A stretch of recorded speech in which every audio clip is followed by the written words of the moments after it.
Some of them, they want church in the nature, and some of you want it here. Something's wrong with somebody. But we want to welcome you here. It's actually beautiful weather, isn't it? So it's good to be also outside. But don't you go outside, you, the rest of you. Today's topic is not an easy one. And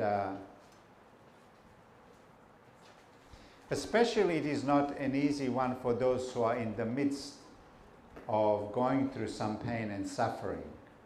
So that's what we are going to cover today.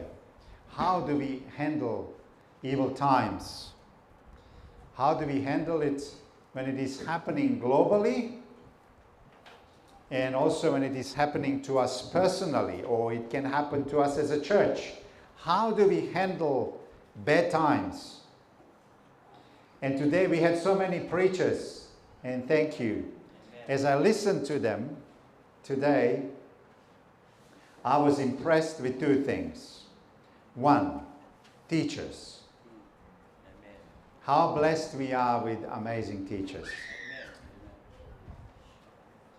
And all of you preachers who were preaching today, where are you? Who was talking today? Can I see your hands? Who was talking today? And he was talking too, but he's not listening. You see, preachers, yeah, you're a preacher too. Good thing about preaching, and I could see the talents for the future, is that your teachers are teaching you to go to the Word, to go to the Bible. Yeah? Is that true? So be the good readers of the Bible. Be the good readers of the Bible. And that will enlighten your mind, and you will become, and some of you will become really great preachers. So back to the topic, how do we handle evil times? How do we deal with them? Before I read this Bible text, let me give you a context. And I will be kind of having one eye over there, and I will be having another one over here. Let me give you a context for this. Habakkuk was a prophet just before the Babylonians came and captured the city, destroyed the city, destroyed the temple, and killed many people.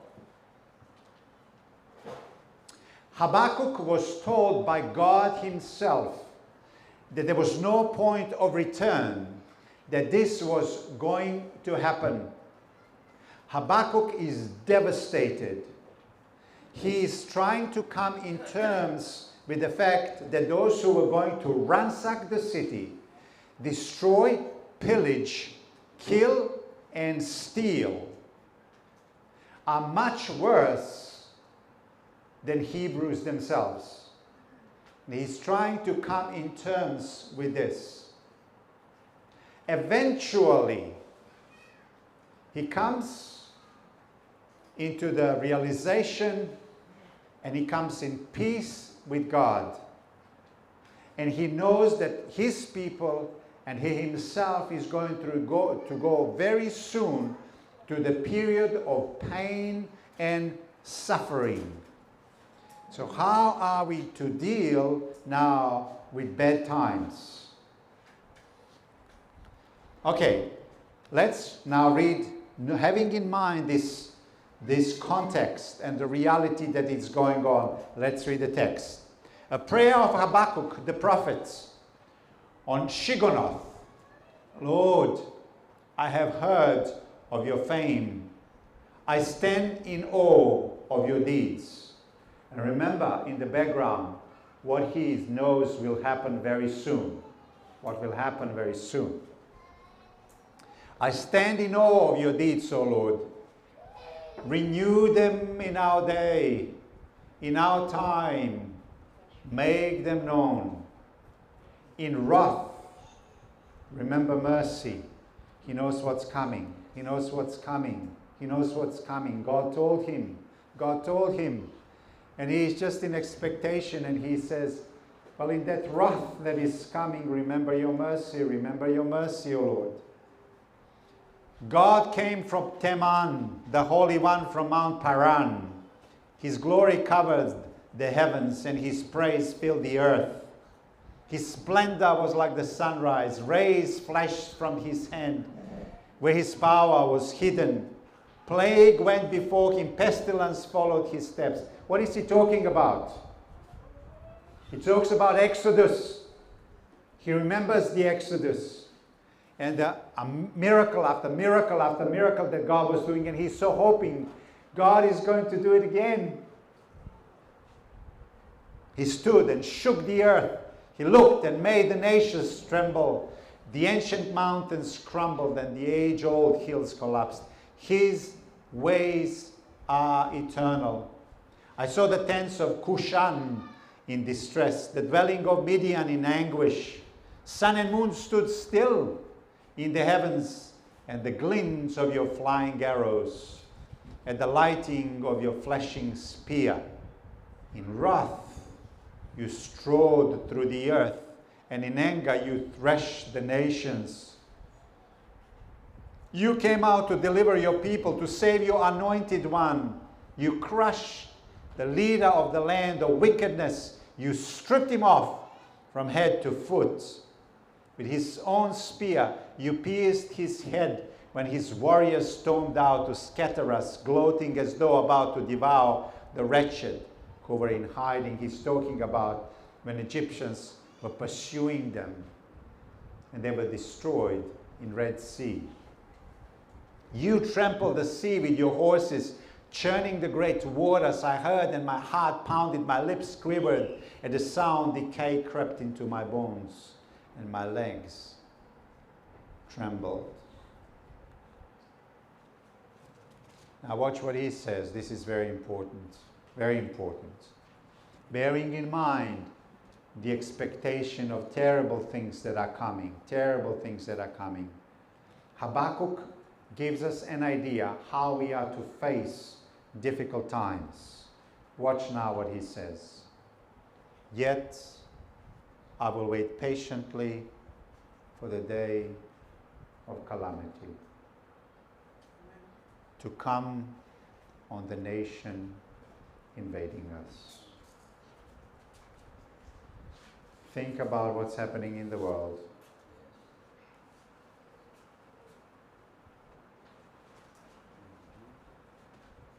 Think about Ukraine.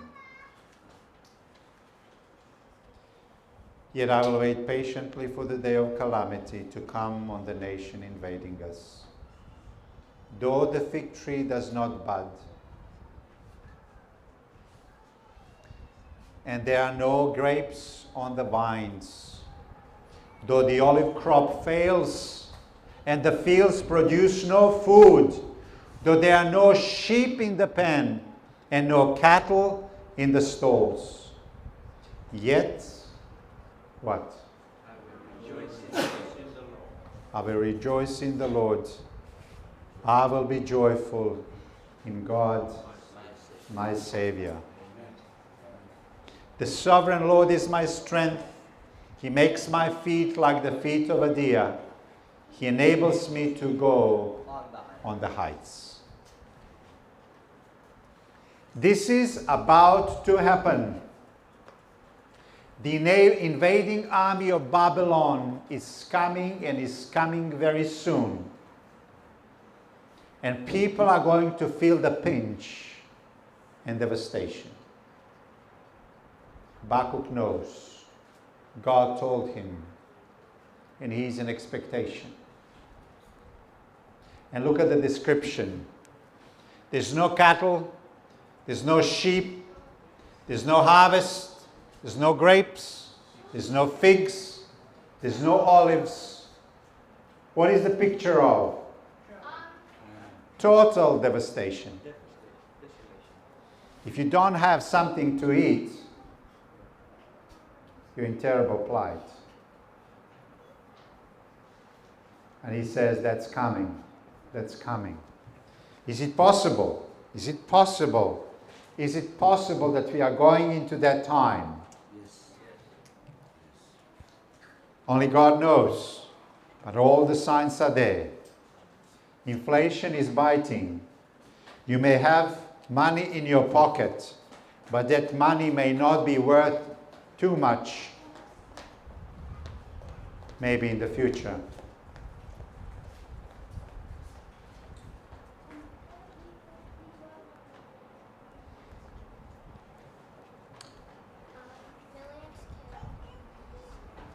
In the aftermath of the Second World War, there was a sense of total devastation. Millions and millions of people were killed.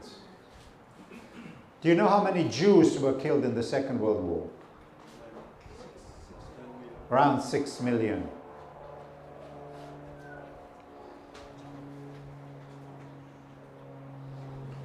Millions and millions of others. Do you know how many Russians were killed in the Second World War? Have a guess. 25 million. 25 million people killed in the war. Did you know that? I never thought you would know that, Michael. That's interesting. 25 million. Aftermath of the Second World War was incredible. Social apocalypse. Millions of people starved. So many died. Habakkuk sees the aftermath of God's prophesied disaster and faces it with faith, patience, and joy. Did you hear Biden speaking and warning Americans that they may, and that not only that they may, but that they will go through the problem of the shortage of food? Did you hear that? Well, watch the news. There will be a number of interest rates going up. There will be inflation going up, and the value of more money going down, and shortage of food biting. Is it possible that the message of Habakkuk is the message for our time? Habakkuk sees the aftermath. Remember, he's a prophet. They're still not going through it. People are oblivious to the fact that this is coming. Habakkuk is going through pain of knowing and bearing the burden that this is coming. He's devastated, and devastation hasn't come yet. Can I suggest to you that it is very possible that we live in this time when some people are oblivious to the fact that this is coming, yet this is coming. Yet, Habakkuk is also teaching us that we can face it with faith, joy, and patience. Look what he says. Though the fig tree does not bud, and there are no grapes. Why not? Because there is a total devastation. Though the olive crops fail and the fields produce no food, though there are no sheep in the pen and no cattle in the stalls, yet I will rejoice in the Lord. I will be joyful in God my Savior. He has come on the top of it. Before that, in previous chapter, he was struggling. His faith, he was struggling in his faith. He couldn't come in terms with that. He was wrestling with God. He's saying, God, why would you allow this? Babylonians are terrible. Why would you allow that they do this to your people? Yet in this chapter, he comes victorious. When do you and I say God is good? When do we say God is good? Those of you who are reading records outside. Good times. When do you say God is good? Only when it's good times. Put your records on the side. You have the time to watch it in the afternoon. When do we say God is good? All the time, you said. Only when good things are happening to us? Only when good things are happening to us? Or when good and bad things are happening to us? That is challenging. We can face anything life throws at us if we are deeply convicted of God's goodness, regardless of good or bad life circumstances. I was meditating on the first part of Lord's Prayer. Do you know what the first part of Lord's Prayer says? Hallowed be your name. I'm going to cherish your name, O God, no matter what. You're most precious, regardless of do I get good gifts or I don't.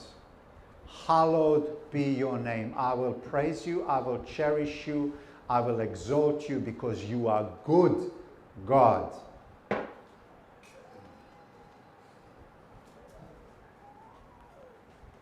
What does it mean to rejoice in suffering? What does it mean? Here are the questions we are looking at. What is rejoicing in suffering? When does it happen? How do you rejoice in suffering? And how is it possible? The sovereign Lord is my strength. He makes my feet like the feet of deer. He enables me to go on the heights. I want you to see that Habakkuk is using the metaphor of going on the heights. Remember, the background is he knows what is coming. But he says, in spite of this, what I'm going through is that God is allowing me now, spiritually speaking, to go on the heights. What does it mean to go on the heights?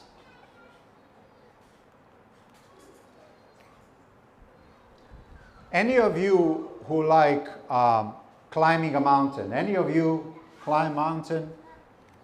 Who likes hiking here? I like bike riding. And typically in the middle of the week, I would go on my bike 3 times to Mount Gravatt, up and down. And that's a suffering. But once you climb a mountain, there is a great feeling. Absolutely beautiful feeling. How many of you have felt a thrill of climbing on the top of a mountain? It's special, isn't it? So what he's saying is that what this experience gives me is that I climb a mountain. What on earth is he talking about? What does it mean? So it's not easy to walk on the mountain. It's not easy. If it goes on and on and on, you are to go through pain. And I know what it is. There is pain and suffering when you go through that. But once you are up there, it can be dangerous. It can be dangerous. One wrong step may cost you your life. I have a friend who lives in Europe, and she is an amazing climber. She goes and climbs the Alps. She lives at the bottom, but she loves climbing the Alps. And just the last week or the week before, she had a fall and stumbled and broke many bones. Fortunately, and praise God, she did not die because she could have easily died. So it's dangerous to walk on the mountains. However, mountaintop gives you many advantages. What are they? In ancient times, mountaintop was the safest place you could be. Isn't it? So on one hand, it's dangerous.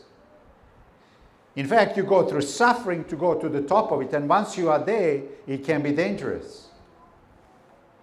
If you occupy higher ground, you couldn't be attacked, but you could attack. Do you see that? Unhindered view of 360 degrees. And if you see a danger coming, you have plenty of time to prepare. To occupy a higher ground means to control the territory. And what he's saying, God allowed me to go through this experience of pain and suffering so he would prepare me spiritually. While it is dangerous what I'm going through, at the same time, that is the safest place I can be. It's both dangerous, yet it is safer. Whoever occupied heights control the territory. What this has to do with, what has this got to do with suffering? What has this got to do with suffering? When disappointments, failure, and suffering come your way, they push you up to the heights, spiritually speaking. Do you see that? Push you to the heights, spiritually speaking. Suffering, disappointments create two types of effects in people. Either they will make you or they will break you. Either you will become a better person as a result of that, or you will be worse off for it. Either you will become tender-hearted, more insightful, more understanding, more empathic, more humble, more in appreciation of truth and justice. Or you will become more unsympathetic, hardened, proud, untruthful, and unjust.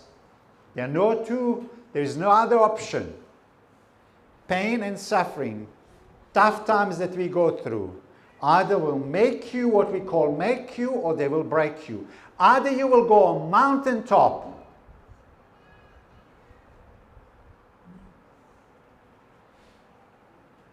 or it will break you. You will either fall further than you have fallen before, or you will climb higher than you have ever climbed before. You will either have a much better view of the world, or your view will be skewed. I've seen many people who have gone through suffering, and unfortunately they become worse as a result of that. They become bitter. Their views are totally skewed, and it is much harder to talk to them. It's much harder to reason with them. It's much harder to get through. Their hearts have been hardened. Their views have been totally skewed. But Habakkuk says, I'm walking on the heights. I see better. My heart is in the right place. And I'm fine. So what's heights?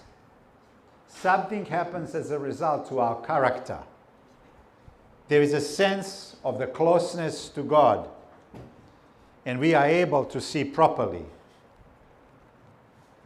Have you ever heard people who are going and went through suffering say this? I would never ever trade this experience for anything. Have you ever heard that being said? How can they possibly say that?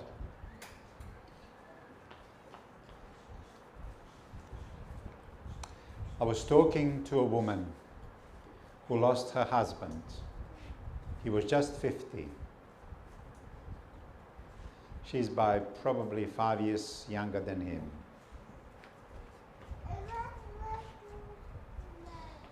In talking to her and in her speaking to me, I discover how much more mature she is. Though she went through shocking, terrible, awful experience of losing a life partner,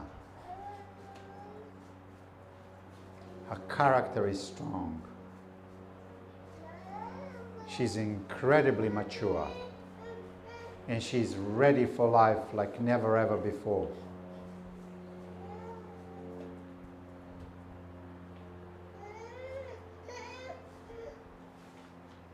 Your suffering is either going to lift you to the heights or leave you in the pit of despair. Let me ask you a question. When does rejoicing in suffering happen? When does it happen?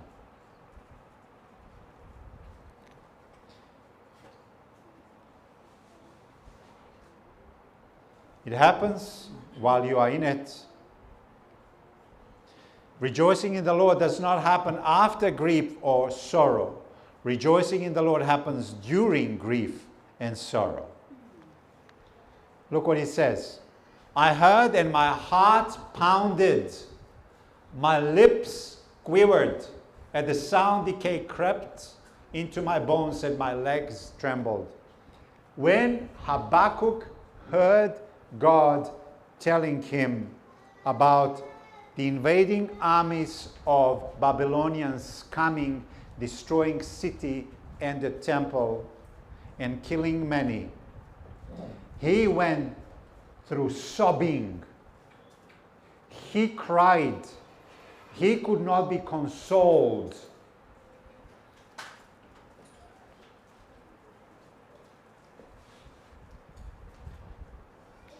He says, I heard and my heart pounded.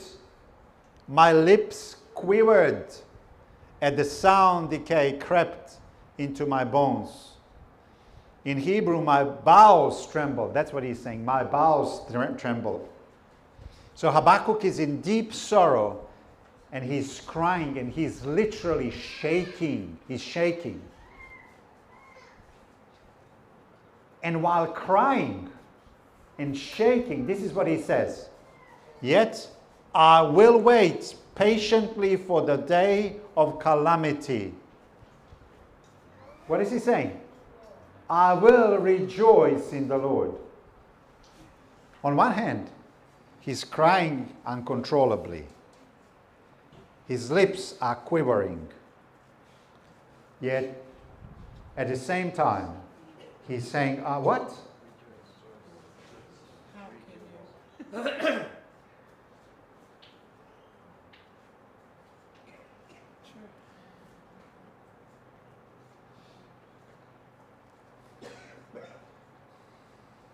I'm so filled with the sorrow.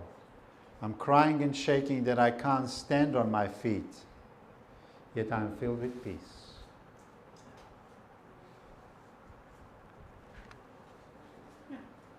When you read about the first Christian church, there are two major characteristics that I see on the pages of the Acts and Apostles. And that is that characterized first Christians. They were filled with joy. They genuinely were fun people to be around. But they would go into depths of sadness. Because remember, the first Christian church was a persecuted church. When Stephen was stoned to death, it says men cried like little babies. Men, not women. Women normally cry. That's true, yeah? But what the author of the book of Acts saying, man cried. Man cried. This is what I see. Habakkuk is in touch with his emotions fully.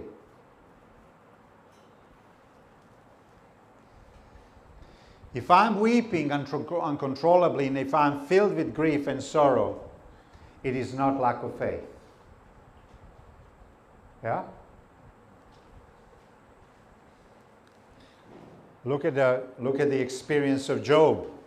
Job rose, tore his garments, he fell on the ground, and cried, potentially uncontrollably. His lip quivered. He was in deep, deep, deep sorrow. So rejoicing in the Lord happens while in grief and while in sorrow. So grief and sorrow push you and they drive you to God. They drive you to God.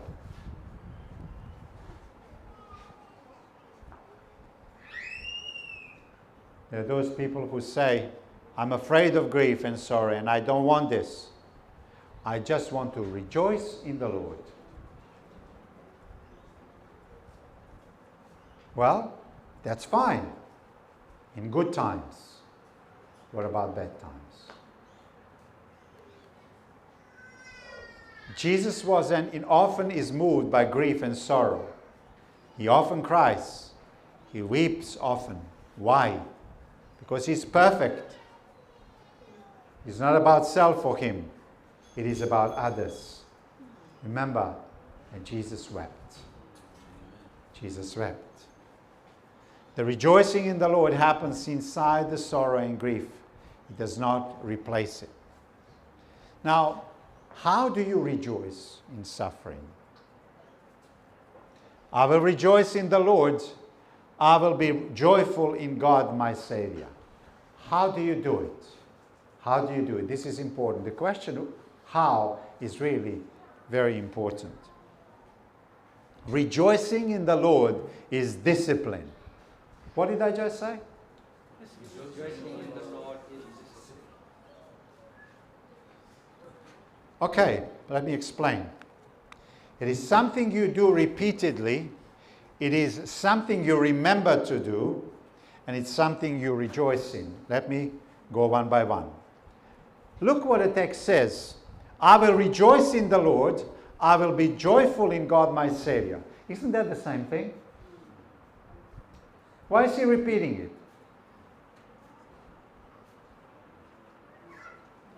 The first thing that he said, I will rejoice in the Lord, is pretty much the same as the second thing. Why is he repeating it? Sorry? He doesn't forget. What does that say about us if we forget? That's who we are. We forget. So we have to repeat it to ourselves. When repeated, it goes a little deeper and you understand a little more. Do you get that Bible is so much about repetition?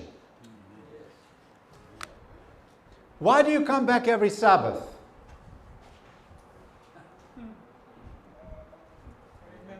If I'm Seventh-day Adventist, I know at the back of my mind I don't need to come every Sabbath. Why do you repeat it every 7 days?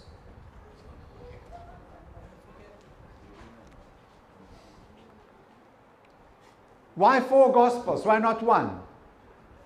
Why all 4 Gospels are just talking about the life of Jesus and they kind of repeat the same stories? Why? Why hear that Jesus died and rose again? Why repeat that salvation in Him and in Him alone is? Why? Why do we repeat that?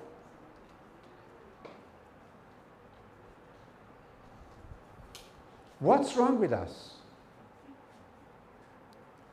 Your understanding becomes better and better.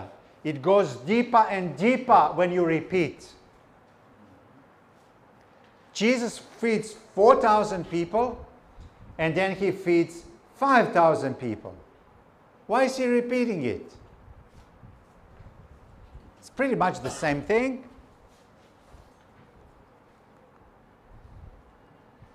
I want you to see a very important principle. God speaks once. The second time I hear it. The third time I begin to understand. And the third time I may start to appreciate it. Do you see that? Repetition can either make you become habitual, not understanding the depth, of what you are repeating, or it may take you a little deeper in what you are doing. Do you see that? You hear it. You understand it. You start to appreciate it. Yeah?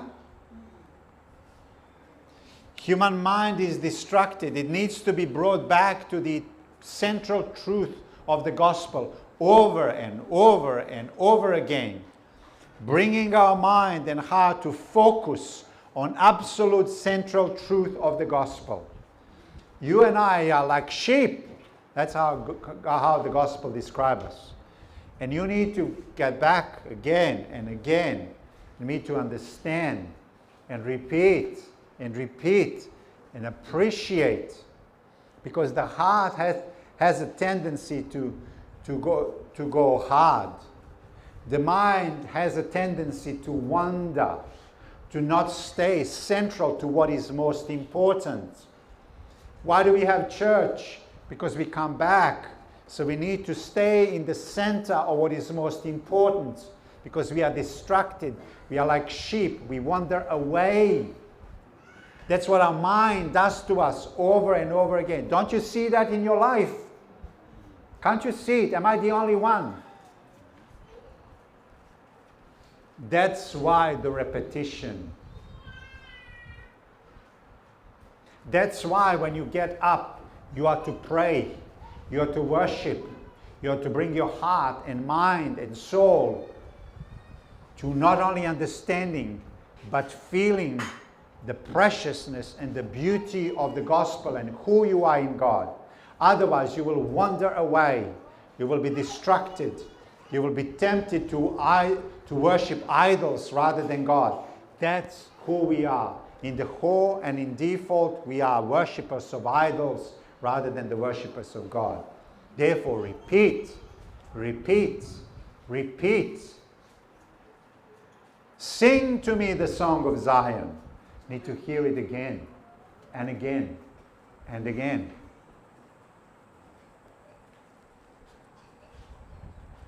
That's why we study the Bible. You do it personally. You do it in small groups. Then you come to church, and instead of having one preacher today, we had 20.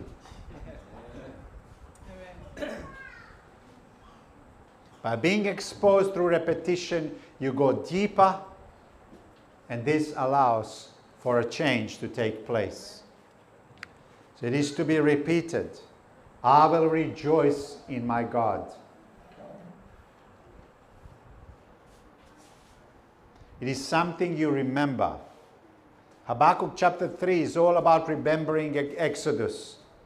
It simply recounts Exodus. How good is it for you to remember what God has done in your life? How good God has been. Because it's like an investment. Do you see that? It's like an investment. He was going to go through terrible times, and now he's going to live on a deposit, a spiritual deposit on his account. Do you see that? And you will remember. You will draw back your mind to the goodness of God and say, God, you are good. You have been good to me. And now if I'm going through bad life circumstances, I draw back on your goodness. It's remembering of the gospel, redemption story through Exodus. Children of Israel were slaves, but God came and rescued them. Praise the Lord, O my soul, and do not forget all his benefits. Remembering is making it presently real who God is, and that relates to my present situation. Rejoicing in the Lord in suffering is remembering to, instead of looking at the storm of tribulations of life circumstances, to keep Jesus and his gospel close to our heart. Rejoice in the Lord always, and again I say rejoice. It's rejoicing. What does it mean to rejoice? What does it mean to rejoice? Is it just feelings? It's just feelings? Is it just mental thing? It's both. It is both. As I'm listening to the beautiful sound of a song, I want to hear the words of the song, because both go together. The words need to speak to my mind. The sound needs to speak to my heart. So we need to have both. It means treasure, deeply appreciate. You understand, you value, you appreciate, you praise, you rejoice. Rejoice that your name is written in heaven. Meditate on what Jesus has done for you. Treasure it. Meditate on it until you can handle anything that comes your way. This is how we handle difficult times. Repeat to your soul. Repeat to your heart. Remember. Rejoice. Rejoice in the Lord always. Bad things will turn out for good. Our union with Jesus will never be taken away from us. No amount of trials and bad things will not be able to hurt us, and we will be able to triumph over them. This is what Habakkuk is teaching us. Babylonian armies are coming. Devastation will take place. Either he's going to crumble, or he will walk on the mountains. And he chose to walk on the mountains, to repeat to himself about the goodness of God, to remember the goodness of God, to rejoice in the Lord in the midst of pain and suffering. Brothers and sisters, I have no idea what is in store for us in the future. What will world events look like? World will never be the same again.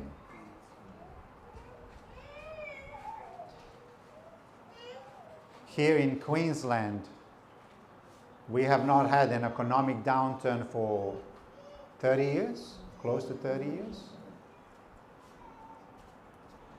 Our fortune may change. On top of that, we can personally go through pain and suffering. You may lose a job. You may go through the pain of receiving a bad news about your health.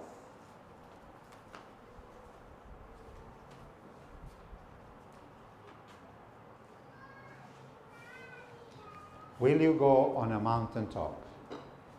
Will you go to the mountaintop? Will it push you to God like it did Habakkuk? Will you rejoice in the Lord your Savior in the midst of pain and suffering? Will you repeat to yourself of the goodness of God? Will you remember what He has done for you? And will you rejoice in Him? And keep your faith strong.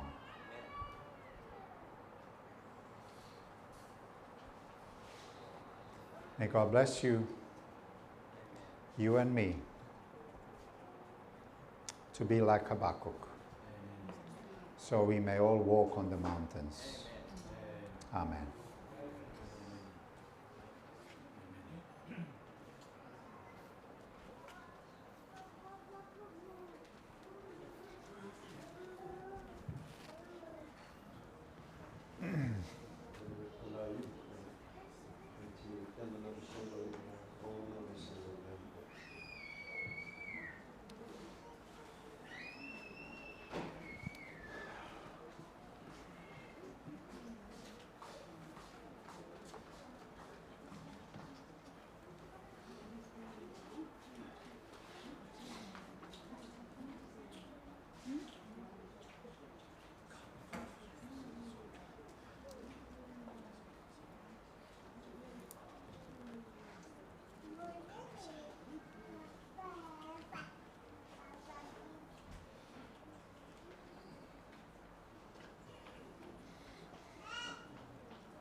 Let us pray.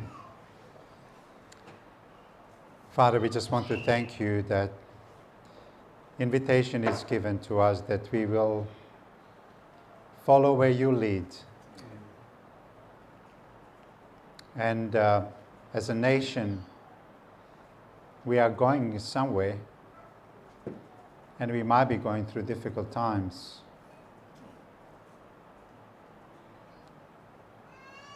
Lord, as a church, you lead us and you guide us.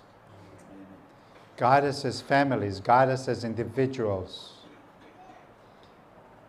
Father, we pray that you will take us to the mountaintops. Amen. Father, teach us to repeat to ourselves that which is the most important. And that is about your love, which is in Jesus.